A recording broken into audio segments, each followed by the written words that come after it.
Hello, everybody. I've gotten the history of St. James completed, and I'd like to share it with you today. This will be a fast-paced journey through 131 years of the history of St. James Hospital. The hero of our story is Father James Early. He was born in Leitrim, Ireland in May 1822. He emigrated with his family in the 1940s and ended up in the Chicago area. His family was of moderate means. This allowed him to obtain an excellent education. He was ordained a Roman Catholic priest in Cleveland, Ohio in May 1852 at the age of 30. He was assigned to the Diocese of Buffalo to a Bishop Timon, who recognized his clergyman's superior education and qualities. He was named Vicar General for the Diocese of Buffalo in 1859. This is position of authority, second only to the bishop in a diocese. In 1862, anticipating Rochester was going to become its own diocese, Bishop Timon transferred Father Early to Rochester, where he became a parish priest, eventually in St. Patrick's Church, which turned into a cathedral. Bishop Timon nominated Father Early to be the future bishop of the Diocese of Rochester. Due to politics in Rome saw otherwise and named Bernard J. McQuaid to become the Bishop of Rochester. McQuaid, when he arrived in Rochester, appointed Father Early to be his own Vicar General, realizing his abilities, and Father Early assumed this position in 1869.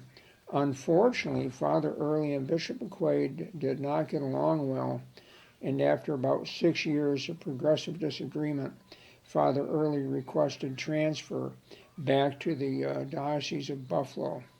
And 1876, he returned to the Diocese of Buffalo and was assigned by the then Bishop Ryan to be the pastor of St. Anne's Church in Hornell. So if you would, Father Early's not getting the position of bishop in Rochester allowed this great clergyman to come to Hornell. Until the late 1800s, Hornell had no hospital. Many calls to administer the last rites were received by Father Early, often to the taverns on Loder Street for railroad accident victims. He was called for the last time for last rites on February 12th, 1890. Previous histories had the dates for this and his purchase of the hospital incorrect. On February 13th, he purchased with his own money a large farmhouse on Canisteo Street for $5,000 for the future hospital. That same day, he deeded the hospital property to the hospital corporation, which had been previously put in place. He passed away on February 16th, 1890. Father Early wrote out in his last will and testament in the fall of 1989, realizing he was in failing health, what his wishes were. The St. James Hospital Corporation papers were already filed in Steuben County Court in January 1890, with the following philosophy as drawn up by Father Early: to care for all without regard for creed or color or social status. The board of directors structure was also defined to include 2 Sisters of Mercy. Father Early made friends with Dr. J.G. Kelly, and Dr. Kelly became his personal physician. I believe Dr. Kelly probably had a hand in the board structure and philosophy of care of St. James, as of course did Father Early. Father Early died on February 16, 1890, with Dr. Kelly at his bedside. He died of heart failure, the records show. The correct dates confirming his death are noted on a plaque in St. Anne's Church and on the door to his crypt, and they are, as I mentioned, February 16, 1890. Father Early never lived to see the hospital he had done so much to create open for patient care. This is a plaque in St. Anne's Church commemorating Father Early's resting place in the basement of the church. Engraved is his correct date in Latin of February 16th, and his name, Jacobus Maria Early. Jacobus is Latin for James. He put in his will, and I think this is very telling, and I'll quote you from his will. "It is my wish that I be buried in the basement of St. Anne's Church in the city of Hornell, so that in death I may remain close to the people that I came to love so much while I was alive." That says a lot about the man. This is the property he bought. This is the original farmhouse. It opened in April of 1890. It had been converted to a hospital and began admitting patients. The initial nursing staff were 3 Sisters of Mercy and a Sister of Mercy who was the hospital matron. That would be the hospital administrator today. My writing of the history of St. James Mercy Hospital has been a personal journey of discovery. The story will be told by timeline. As you may notice, the date of the timeline will be in the upper corner of the slide, and some timeline photographs will have multiple events that occurred that same year, and I will take you through each of them in turn. This is a better view of the original farmhouse taken in the fall, so you can see the original building. It was known both as the farmhouse and the cure house. The Sisters of Mercy would play a very prominent role in the history of the hospital through both the 1800s and the entire 20th century and the early years of the 21st century. Sisters of Mercy were founded in Dublin, Ireland in 1831 by Sister Catherine Elizabeth Macaulay, pictured on the slide. The Sisters of Mercy emigrated to America in 1943. Their mission was care of the sick and education. The first Sisters of Mercy arrived in Hornell in 1871 to teach at the St. Anne's Catholic School. Father Early's will places the Sisters of Mercy in perpetual charge of St. James Mercy Hospital and placed 2 on the board of directors. The Sisters of Mercy come to St. James in 1890 as the nurses and hospital matron. The original meeting of the board of directors was held on March 3, 1890. The original medical staff, as pictured there, 6 gentlemen, some of whom will be very prominent in the early years of the hospital. The medical staff held their first organizational meeting on May 23, 1890, in the parlor of the Page House in the city of Hornell. This is a photograph of the top of the first page of their minutes. This was framed and taken from the original ledger book containing those minutes. All minutes were handwritten for many years. The burgundy and tan-colored leather-bound, very worn volume is where these minutes came from. All minutes were handwritten and placed in that leather-bound volume from 1890 to 1944. They got the second ledger, started that in 44, and continued to write them until 57. Thereafter, all minutes were typed. This is a seminal figure in the history of Hornell, Dr. John G. Kelly, a man to remember. Born in February 1857, he was a shaker and a mover when he came to Hornell in the community, doing lots of other things than just being a physician. He was on the original board of directors.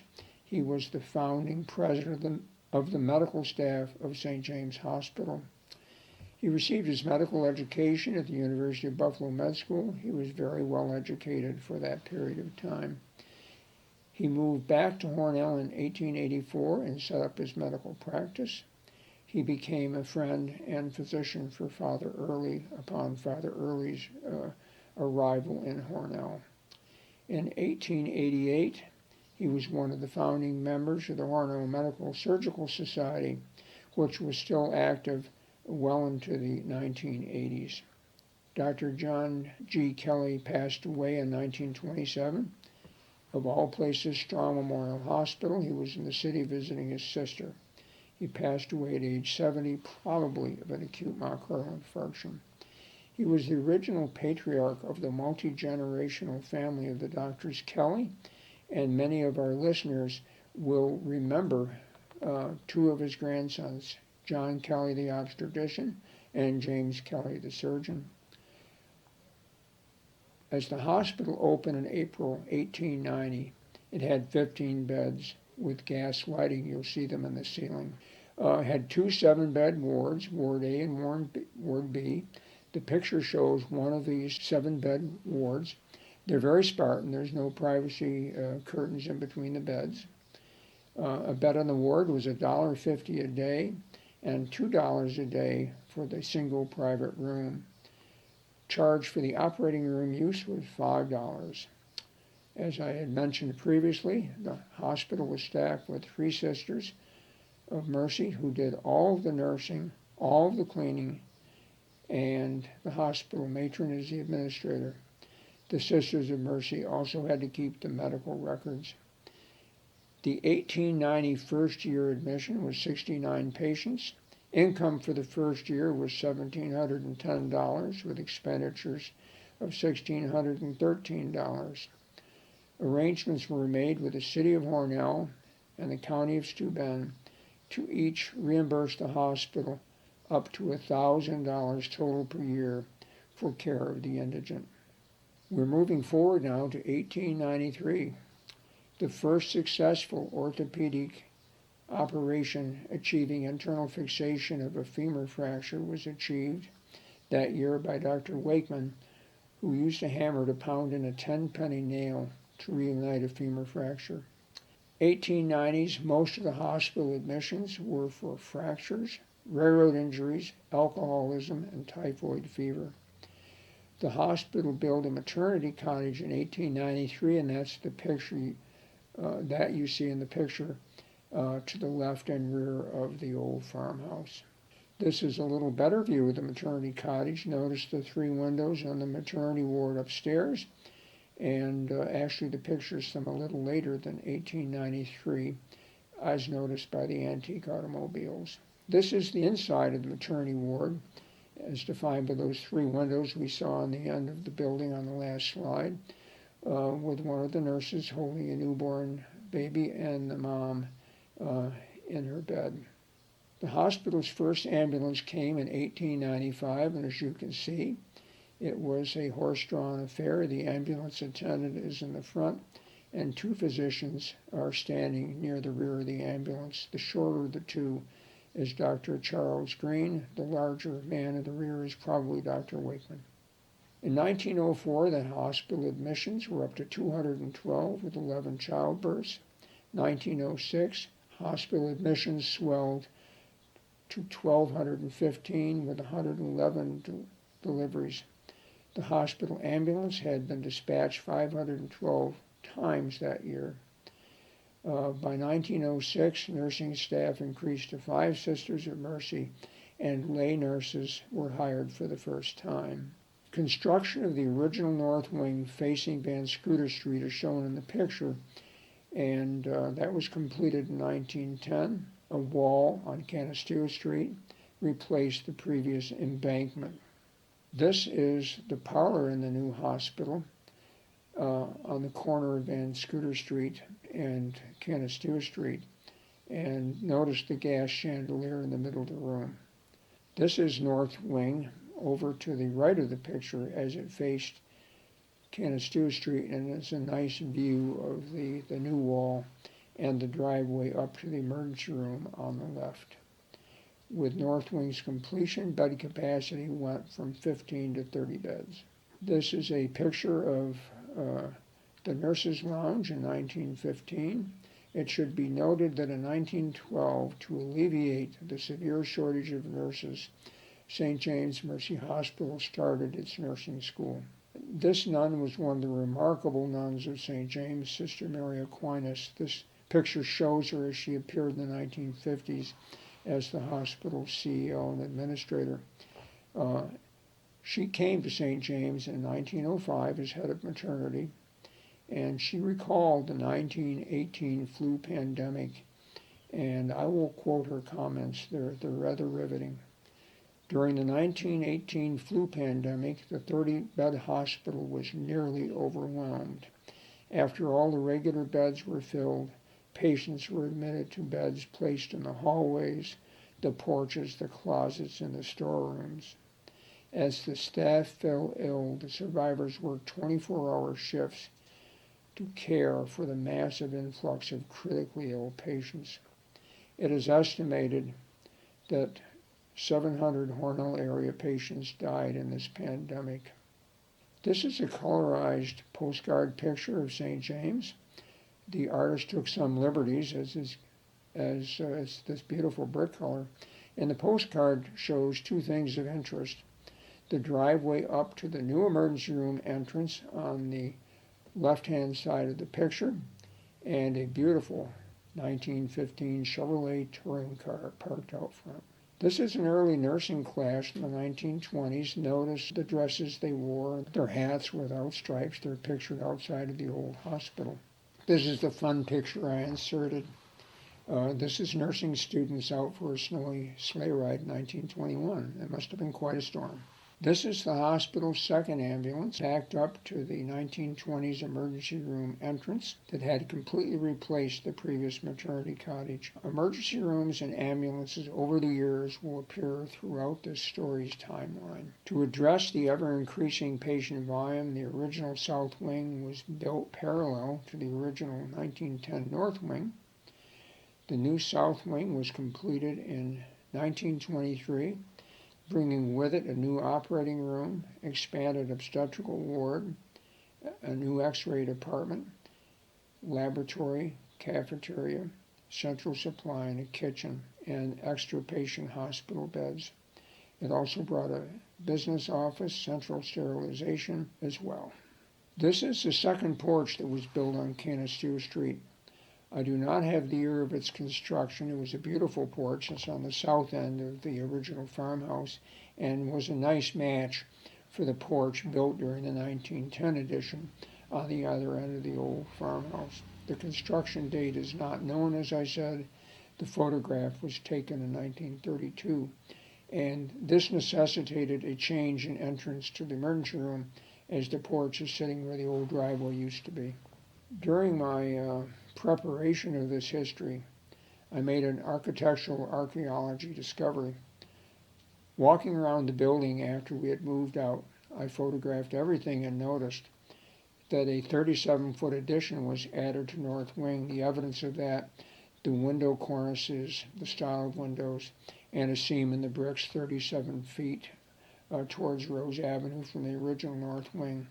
And in the archives, I found this photograph, which actually shows the builders adding this addition with a couple of small boys as sidewalk superintendents. This hospital project of elongating north and south wings has not been noted in any previous history of the hospital.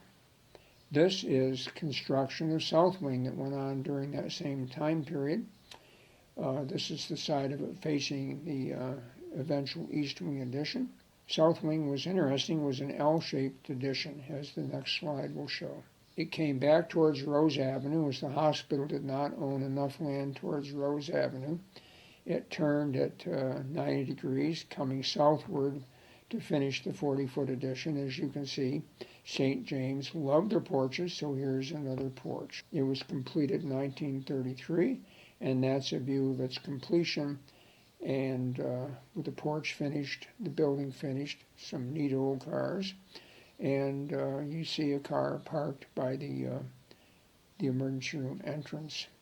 1934, I found examples of St. James medical records. This was a bound book about 6 inches wide, 8 inches tall, containing the night reports for all of 1934. On the right of the slide, you'll see a written page. That's the entire night report from that night.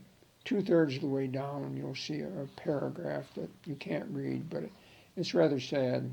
It's from the night of February 27, 1934. Baby S was having convulsions, noted at 7:30, ongoing at 10:15, again 11:15. He was medicated at each time. Remember, medicine was very different then. He expired at 3:10 in the morning. A sad tale. These are other examples of early medical records. The black and tattered book on the left is the birth record from 1932 to 1939. The next one is a leather-bound baptismal record, and the last one is the sick call record. 1940s bring a new epidemic to Hornell and the entire nation. The polio epidemic came to America in 1944. It was a viral-borne disease. It tended to be seasonal, worse in the summers. Some patients severely afflicted by it developed respiratory paralysis, and modern ventilators did not exist at that time. What you see here is an example of an iron lung with it being opened so the patient could be cared for. And when closed, the patient was basically in a sealed tube with only their head out, and two vacuum cleaner motors would alternatively pump positive pressure in to the tube to force the patient's lungs to exhale. That was alternated with a second motor which pumped air back out, creating a vacuum, and this would allow the patient to breathe. The polio epidemic lasted from 1944 to 1955 and was abolished by the vaccine from Dr. Jonas Salk. St. James' next big building project came in 1949, and this is a wonderful picture of the groundbreaking for the East Wing. All of you will remember. The sister in white is a nurse sister, Sister DeSales, who started her career at St. James in 1900. The gentleman in the middle is a famous Dr. O.K. Stewart, a major personality in the history of the hospital. He's the chairman of the board of directors, wielding the shovel for the groundbreaking. The nun to his right is Sister Mary Aquinas, the administrator of the hospital. This is the largest project St. James undertook up to that time. It was dedicated in 1951 as a 5-story beautiful addition. This was the first steel frame construction. All the others had brick and mortar and timbers. This is what it looked like when it was finished with its original, very attractive glass enclosed lobby. Emergency room entrance changes again. It moves to the back side of East Wing on the Rose Avenue side, and I remember that emergency room as a child visiting there with a broken arm. Our next slide is of Sister Scholastica. She was a well-loved nun at St. James for many years, and as you can tell, she is a nun that is a nurse by her white habit. And watching her over the years, you'll see a remarkable change, not only in her habit, but in her career. She came to St. James in 1949 as a registered nurse. 1952, she was promoted to assistant director of nursing. She then went and obtained an MBA in hospital administration and came back in 1956 as the hospital's 11th Sister of Mercy administrator. She served her term as administrator from 1956 to 1966. Nursing classes were getting ever bigger, and the hospital had to purchase a larger student nurse residence, and most of you will remember this building on Van Scruder Street directly across from the back of the hospital. St. James had many traditions, and this is the tradition of Entrance Day, with new nursing students arriving on the left side of the steps facing their more senior classmen, with a sister there to supervise everything. The nursing program at that time was a 3-year program producing graduate nurses of very good quality. This is another nursing class from somewhat later. 2 Sisters of Mercy are student nurses with this group, and that's where they often obtain their nursing education. 1961, a 4-bed intensive care unit was started on the 3rd floor of the East Wing. By 1962, St. James was very well aware that there was a need for skilled nursing facility beds in Hornell. There were none at that time. And they drew up preliminary plans, and this is just a part of the preliminary plan you see on the slide, for a 56-bed, 2-story skilled nursing unit that was to be attached on the rear of East Wing, going almost out to Rose Avenue. As it turned out, things moved in a different direction, and this addition was never built, but it starts to show the community is needing skilled nursing beds. 1963, to help deal with disabled patients and injured patients, the physical therapy and rehab services were started in St. James. This is a picture of our well-beloved chief physical therapist, Dick Bondi. In the tank room at St. James, the tanks were used to treat wounds that might be healing, sprains, and other orthopedic injuries. Dick Bondi was the chief physical therapist for many years. By 1965, St. James has outgrown its 51 addition, and a Rose Avenue West Wing addition was planned. This was actually an artist's painting of that proposed West Wing I discovered in the archives. This is the architectural rendering for the West Wing, looking pretty much like it ended up looking. Groundbreaking for the West Wing was held on December 1965. This is a picture of one of the most remarkable nuns in St. James history. Sister Renee McNiff became the CEO in 1966. And you see the remarkable change in the appearance of Sisters of Mercy. On the left is her habit as she appeared, and notice the facial coverings are already gone. And on the right is a picture much later in her career at St. James where she is wearing normal civilian dress. Sister Renee was the 12th and final Sister of Mercy to be an administrator of St. James.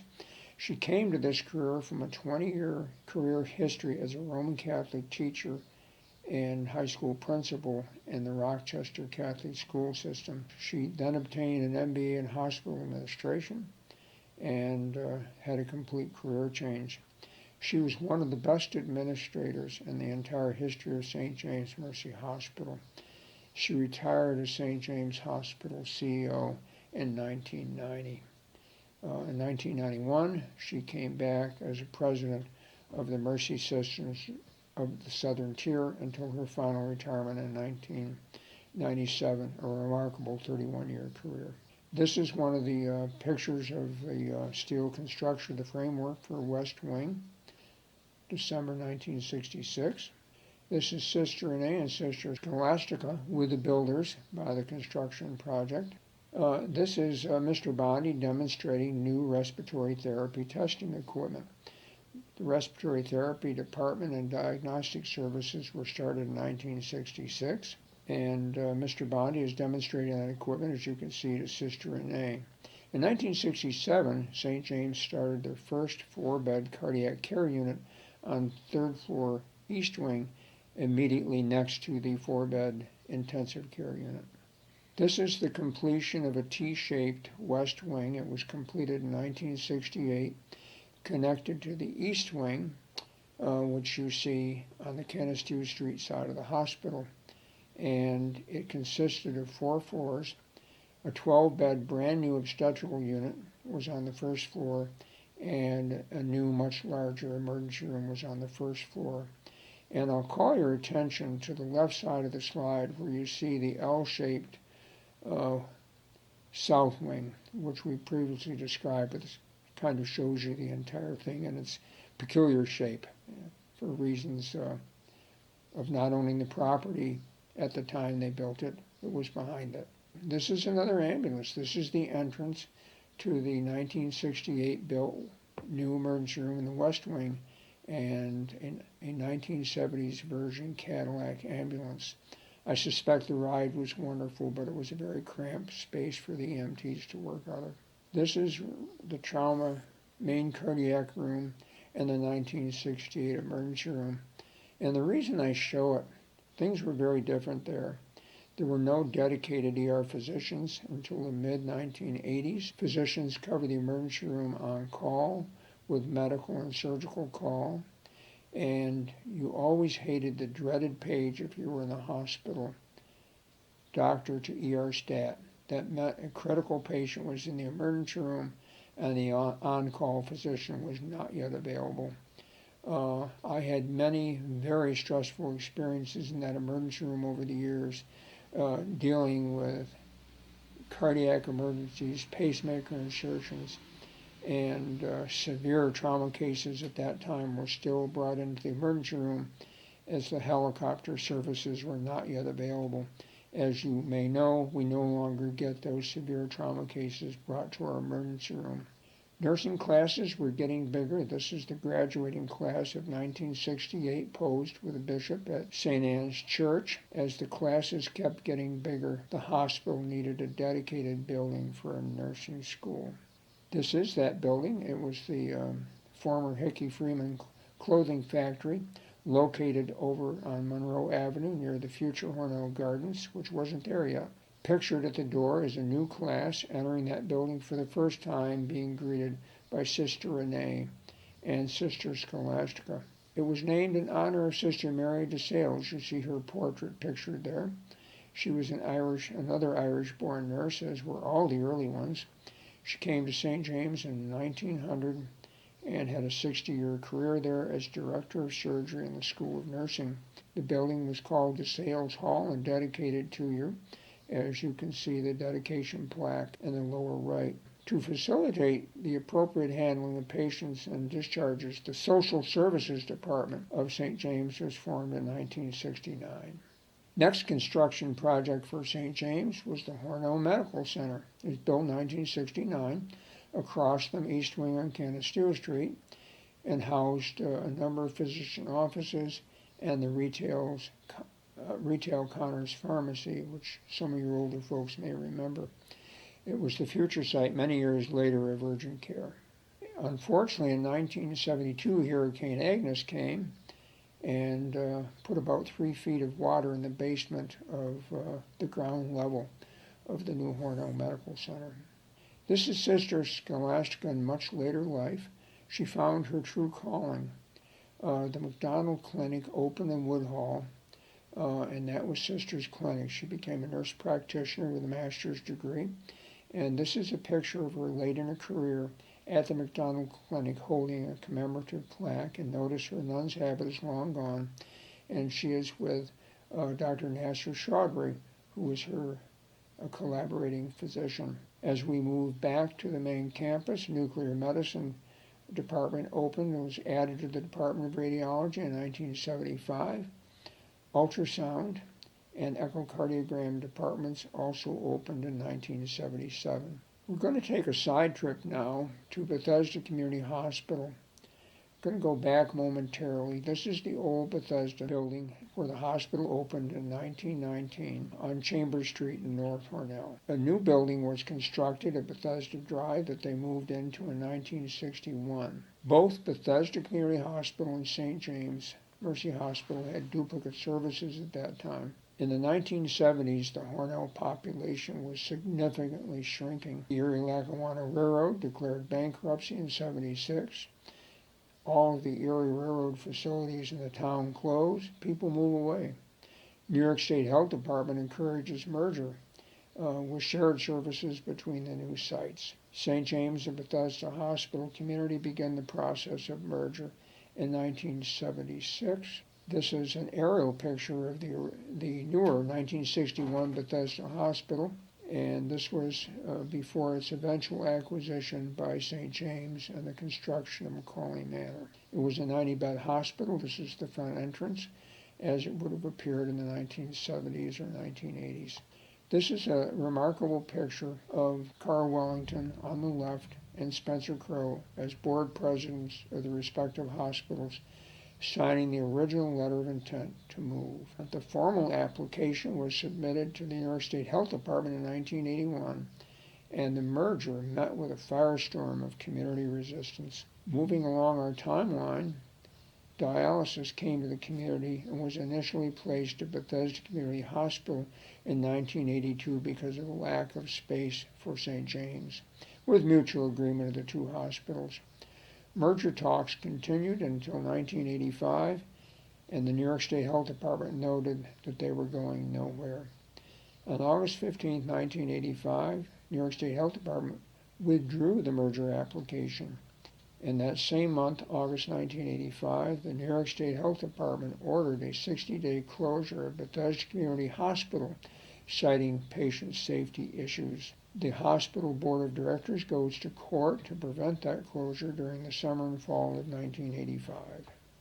Going back to St. James, this is in keeping with our pictures of ambulance evolution, emergency room evolutions. This is the emergency room entrance to West Wing at St. James, and by 1980s, ambulances had progressed to tradesmen's van models, and there's the Hornell City Ambulance at the entrance. As time progressed, St. James formed an outpatient surgical clinic in the West Wing in 1979. EEG services for evaluation of brain disorders came in 1979. Hornell opened oncology clinics in 1979. Aquinas outpatient psychiatric care was started in 1979. 1981 saw the certification for emergency hemodialysis at St. James. And this is a picture that brings back a number of old faces. Many of you remember Dr. John Coyle, who was chief of staff that year, a urologist. Next to him is Dr. Harry Prasad, and other people are not local except for me, standing there with my pipe. Yes, that was when you could still smoke in the hospital. We were certified for acute hemodialysis at both hospitals at that time. In 1981, St. James purchased the previous Lincoln School and renamed it in honor of Sister Aquinas. Outpatient psychiatric care services moved there. The St. James Financial Department and Billing Services moved there as well. For the first time in 1981, patient registration for in- and outpatients became computerized, 1982, and a special procedures room was built in the radiology department in 1982, allowing for arteriograms and other special procedures to be performed at St. James. In 1983, St. James opened rural nurse practitioner-run clinics in Troopsburg, Greenwood, and Cameron. Those are pictures of the town halls of two of those towns, and each contained the outpatient clinic. In the summer of 1985, with the threatened closure of Bethesda Hospital, the outpatient maintenance hemodialysis services that had been located at Bethesda were moved to St. James, and an 8-bed unit was set up in the old South Wing in eight days' time. Unfortunately, Bethesda ran out of cash and had to close their operation January 10th in 1986. After significant negotiations, the assets of Bethesda Hospital were sold to St. James, and the proceeds from that sale formed the Bethesda Foundation, and it continues in our community to do many very generous grants. This is just kind of a fun picture showing Dr. Mira Chaudhry and Marge Smith, our chief sonographer, when we obtained accreditation for all the ultrasound services at St. James from the American Institute of Ultrasound and Medicine. This is a picture of Dr. Harry Prasad, second from the left, and Dr. Paul Wolfgarber, representing the Bethesda Foundation, giving a grant to the dialysis service at the former Bethesda Hospital. St. James opened that up in June 27, 1988, and the former Bethesda Hospital became thereafter known as Mercy Care. It contained 55 residential long-term care beds and physical therapy and rehab services to help get those patients back on their feet. It also contained a 20-bed alcohol drug rehabilitation unit, and it has continued to serve without interruption outpatient hemodialysis services. This is the pre-construction appearance for the 1988 edition, and you'll notice South Wing is still there. It clearly shows that West Wing was a T-shaped affair with wards A, B, and C, and the interconnection. South Wing is going to have to be removed to permit the construction of the 1988 edition. And this was a proposed $23 million addition. This will be the last new construction at the southern site. The southern campus included the hospital at 411 Canastera Street, the medical center office building across the street, the School of Nursing, and the Aquinas building up Canastera Street at the old Lincoln School. 1988, Family Medicine Office was built in Alfred, New York, and staffed by the Southern Tier Health Associates. That was the name of the St. James Hospital sponsored doctors and mid-level providers. This is what the pre-construction demolition looked like. As you can see, South Wing is now gone, and they're just beginning the construction of the new central addition. This is a huge excavation that was part of that addition and became the eventual home of pharmacy and medical records department and SPD. This is an architect's rendering of what the entire project was going to look like in its completion. At the top left, you see the T-shaped west wing. On the bottom center, you see the east wing. Off to the right-hand lower corner, you see the old hospital with north wing and the farmhouse, and what's left the south wing. And in the middle, wrapped around all of that, you see what the new addition was going to look like. On the left-hand end, below and wrapped around west wing, on the second floor is the ICU, CCU, and the first floor were the new operating rooms, and the ground floor, medical records and pharmacy below that. Off to the right middle of the slide, you see the new emergency room entrance. Behind that, the new emergency room containing first in-hospital CAT scan we had at that time. And the lobby is tucked up along the original west wing, top center of the slide. This is an aerial photograph of what that finished construction looked like from, unfortunately, not too far away. You notice we still had some surviving houses in our future parking lot. St. James underwent its own merger in 1990. It joined Eastern Mercy Health Systems, a 13-bed healthcare facility system along the East Coast from Florida to Maine. It did so because there were many advantages to merging with a larger unit, better purchasing ability, and specialized services. Sister Renee retired as CEO that year in August 1990. As previously mentioned, a new corporate structure was formed for St. James called the Mercy Systems of the Southern Tier. It included the hospital, the St. James Mercy Foundation, and the St. James Properties Board, including both northern and southern campuses. In 1991, Sister was appointed CEO of that new corporate structure, had her final retirement in 1997 after 31 remarkable years. Next in line was Paul Shepard, who had been the associate administrator. He came on board in 1990 as CEO of St. James, and he served a 9-year term. He was competent, very well liked, and retired in 1999. 1992 found the building privately financed at the Cancer Center up at the corner of Rose Avenue and Orchard Street, and it brought to Hornell for the first time modern radiation oncology services and dedicated office space and infusion center for medical oncology. 1994, St. James formed the future Sister Renee Dental Clinic. At that time, it was staffed by Southern Tier Health Associates and simply the St. James Dental Clinic. It was founded for indigent patients and Medicaid patients. You see Dr. Vogler, our new dentist, on the right-hand side of the picture next to Sister Renee and other members of the community. 1995 saw the opening of cardiac rehab services. There you see a picture of Dr. Rendell, who was the medical director of that service, with Nurse Melody next to him. Also in 1995, the hospital opened a 12-bed adolescent psychiatric care unit located in the East Wing on a floor below the original 1973 inpatient psychiatric unit for adults. 1996 brings local full-time oncology services to Hornell. Pictured above is Dr. Pradeep Sharda and oncology nurse Rosie. This was a major step forward. Hornell had its own oncologist 5 days a week. Also that same year, U of R staffed a part-time cardiology clinic in Hornell with Dr. James Dalbert and Dr. Dan Williford, who many of your older folks will remember.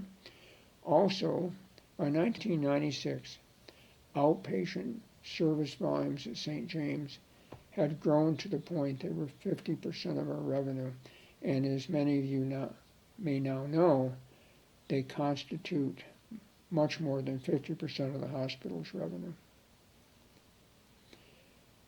Things kept getting busier at the northern campus, and what we see here is the construction for what became Macaulay Manor. It lays across from the Walmart Plaza, and this is its appearance under construction. Groundbreaking occurred there for what would end up being an 80-bed skilled nursing facility. At the same time, a rather sad note in the hospital's history occurred when the nursing school closed January 1st, 1997, after 84 years, and it closed due to loss of funding from New York State Health Department. Nursing education had changed and was changing very rapidly from hospital-based programs to community college and other college programs that produced associate and bachelor degree nurses.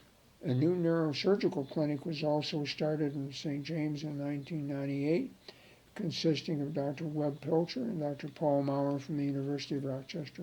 St. James underwent its second big merger in 1998. St. James, which had been part of Eastern Mercy Health System, a 13-unit system, merged with Catholic Health East to form the new Catholic Health East in 1998. And as you can see the map, they had an extensive group of hospitals up and down the eastern seaboard states, 41 units in total. This is Macaulay Manor as it appears today. It contained 80 beds and was named in honor of Sister Catherine Macaulay, the founder of Sisters of Mercy. The Macaulay Manor name extended to remodeled skilled nursing facility beds in the old Bethesda side of the operation, bringing the bed capacity up to a total of 120 beds. The remainder of the old Bethesda site was known as Mercy Care, which had been its initial name, and contained 20 alcohol rehab and drug rehab beds and physical therapy and rehabilitation therapy. St. James had become as large as it was ever going to be by 1998.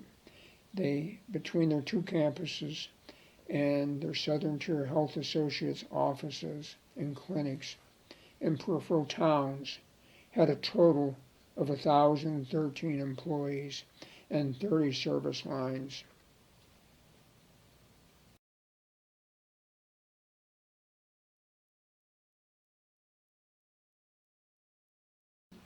The next three slides demonstrate those 30 different lines of services, and you don't need to read them all.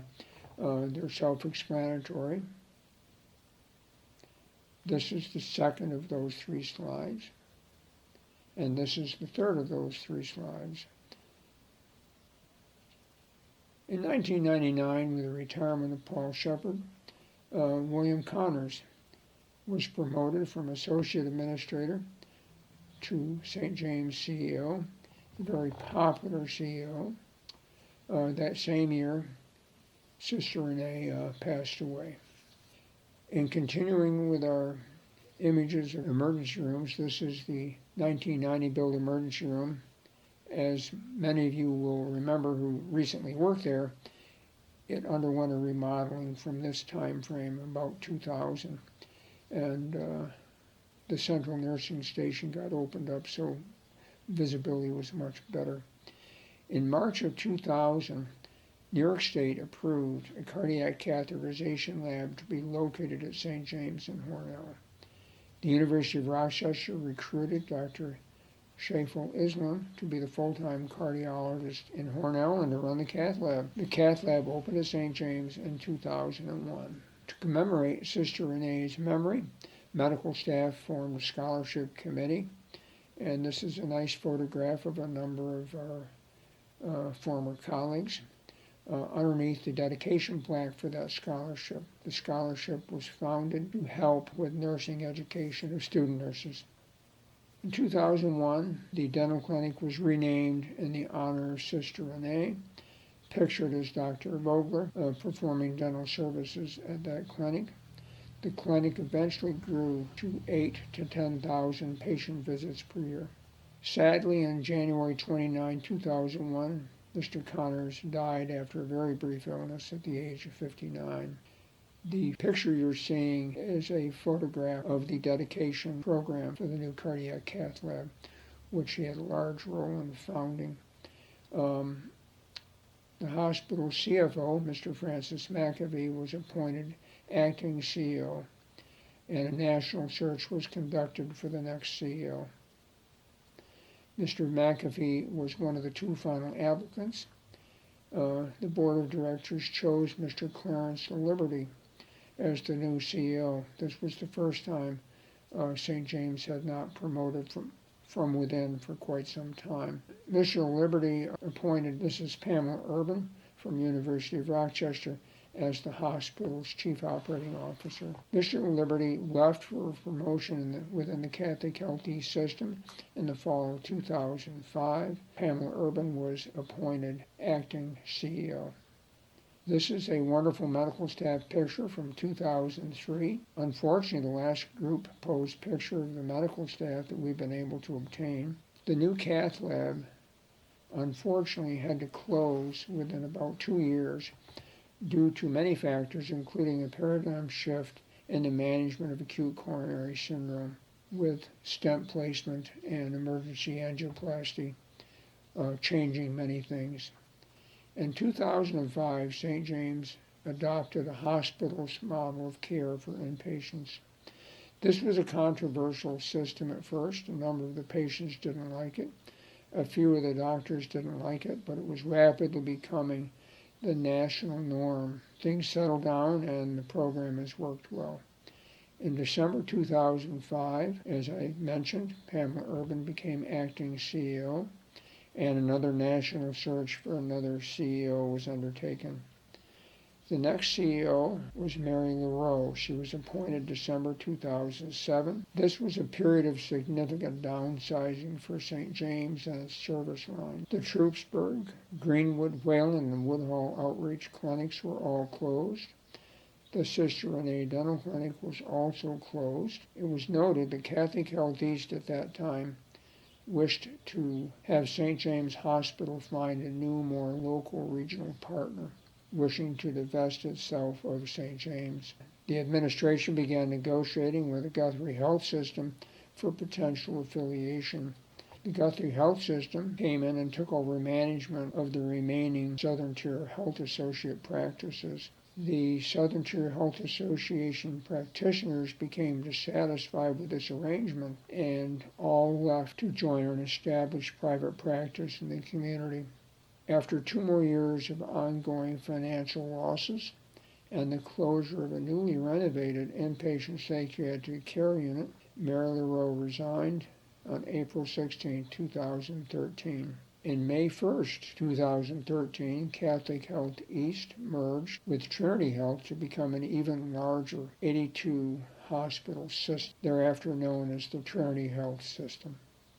These were very difficult times for St. James. The hospital's chief financial officer, Jennifer Sullivan, was appointed to be the new CEO in late 2013. The hospital was to run out of cash during the early spring of 2014. Jennifer Sullivan formed the New Vision Task Force to find a path forward. Many early morning Friday meetings throughout the winter were held to try to find a path for St. James to survive. St. James sought a new regional partner for affiliation, reaching out to Rochester General and Strong Memorial Hospital. A grant for $55 million for a new hospital was submitted on February 15th to the New York State Health Department. In 2016, March 4th, New York State approved the grant for $55 million for the construction of a new hospital. This was an occasion of great joy. It meant that Hornell was going to have a hospital, and it would be a new hospital. Macaulay Manor was sold to Elderwood on April 24, 2016, as chronic care was no longer going to be part of our mission moving forward in Hornell. On December 31, 2016, the dialysis unit was sold to Fresenius, which has continued to provide that service in our community. A second grant for $6.9 million to equip the new hospital was submitted on September 27, 2016. It was approved on July 13, 2017. A suitable site for the new hospital at a 17-acre site of Hornell's old Kmart Plaza was selected to include a new state-of-the-art medical office building. This picture commemorates the groundbreaking for the new hospital, November 8, 2017. Things were winding down when I finally remembered to take the picture. This is the early construction, December 2017, at the hospital site, with a lot of excavation being done and footers being poured. On February 22, 2018, Jennifer Sullivan resigned her position as CEO to pursue other interests. Leo Bordeaux became the interim CEO on July 9, 2018, and then was succeeded by Brian O'Donovan on July 9, 2018. St. James achieved affiliation with the University of Rochester on March 6, 2018, another very special day. Upon affiliation with the University of Rochester, St. James Hospital was no longer a Catholic hospital and changed its name from St. James Mercy Hospital to St. James Hospital. This is a photograph from April 11, 2018, showing construction of the medical office building and a bit of the corner construction of the hospital. The elevator and stair towers were built first. The steel framing was added as it appeared April 11, 2018. By May 10, 2018, much more of the steel framework was up. By June 5, 2018, the steel framework is essentially completed, and you see some insulation being added, the blue material to the right of the slide. This is a front view of the hospital on that same day, June 5, 2018. The exterior of the medical office building had been completed by the summer of 2018. It then moved to the internal construction phase. This is a very interesting aerial photograph of the new medical office building to your lower left and the framework of the new hospital to the upper right. Brian O'Donovan became the 18th CEO of the St. James on July 9, 2018. He oversaw the finishing of construction of the new hospital and the new medical office building. Brian has become an excellent CEO. This was his first position as a CEO. Construction is moving right along. By August 17th, this is the front corner view of the hospital. A lot more construction has occurred. By September 28th, even more construction has occurred. Front finishing touches of the hospital were beginning to appear. This is a front corner view with brickwork now appearing. This was November 2018, and it was followed by December 10th, 2020, the opening of the new medical office building. These are some interior shots of the inside of the hospital.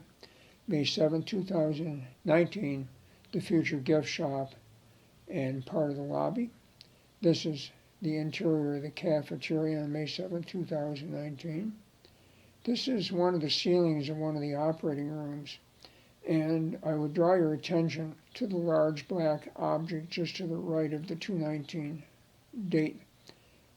This is the gantry to hold the operating room lights in one of our major operating rooms. This is the pump room on the third floor of the hospital, and those 4 pumps do all the water handling for the entire place. Next is the boiler room.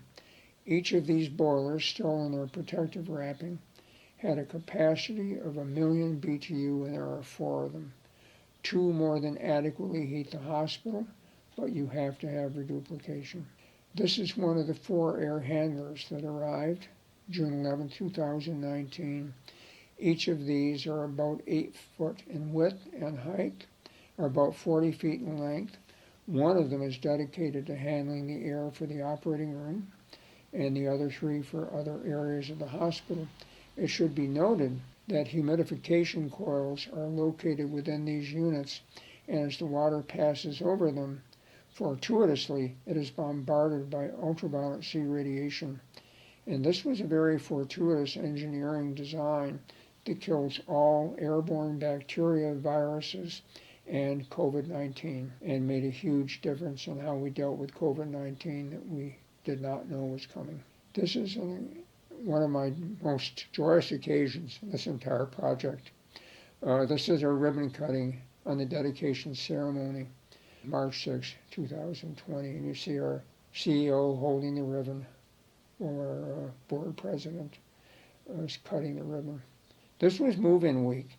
Everybody in the community thinks we had a move-in day. We did, March 17th, when the patients moved. For an entire week before then, we were all moving all of our stuff out of the old hospital to the new hospital. And this is a fitting photograph. It shows 3 Allied van lines backed up to the back of the new hospital.